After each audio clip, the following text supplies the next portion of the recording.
శబరిమల భక్తులతో నిండిపోయింది. పెద్ద సంఖ్యలో భక్తులు తరలి వస్తున్నారు. పెరుగుతున్న భక్తులకు అనుగుణంగా దేవస్థానం బోర్డు నిర్ణయాలు తీసుకుంటుంది. బుకింగ్ విధానంలోనూ కొత్తగా మార్పులు తెచ్చారు. శబరిమలలో భక్తులకు అందించే అన్నప్రసాదానికి ఒక ప్రత్యేకత ఉంది. రోజు 3 పూటల అన్నదానం చేస్తారు.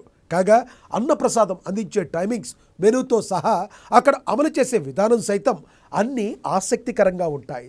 శబరిమలకు వచ్చే అయ్యప్ప భక్తులు కొండలు కోనలు దాటి సన్నిధానానికి చేరుకునేసరికి అలసిపోవడం సహజం. అలాంటి వారి కోసం శబరిమల దేవస్థానం బోర్డు అన్నదాన కార్యక్రమాన్ని చేపట్టింది. ఈ ఏడాది ఆలయం తెరిచినప్పటి నుంచి శనివారం నాటికి 1,00,000 మందికి పైగా భక్తులు ఇక్కడ అన్నప్రసాదాన్ని స్వీకరించారు. నెలవారీ పూజలతో సహా ఆలయం తెరిచి ఉన్న అన్ని రోజుల్లో అన్నదాన కార్యక్రమం ఉంటుంది. ఇక్కడ రోజుకు 3 పూటల ఆహారం అందిస్తారు. కాగా ఉదయం ఉప్మా, కడల కర్రీ, వేడివేడి కాఫీ అందిస్తారు.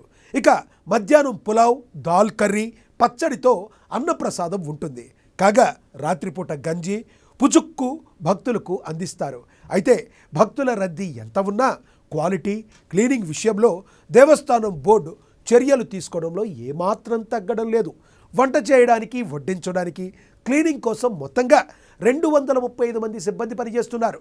భక్తులు తిన్న ప్లేట్లు, గ్లాసుల్లో మొదట శుభ్రం చేసి ఆ తర్వాత డిష్ వాషర్ ద్వారా వేడి నీటితో మరోసారి క్లీన్ చేస్తారు. ఒకేసారి 1000 మంది కూర్చొని తినే సామర్థ్యం ఉన్న హాల్ను వినియోగిస్తున్నారు. అయితే రద్దీ పెరిగే కొద్దీ ఎక్కువ మందికి వసతి కల్పించడానికి ఏర్పాట్లు కూడా చేస్తారు. మకర విళక్కు సీజన్ కోసం ప్రత్యేక ఏర్పాట్లు కూడా చేస్తున్నారు.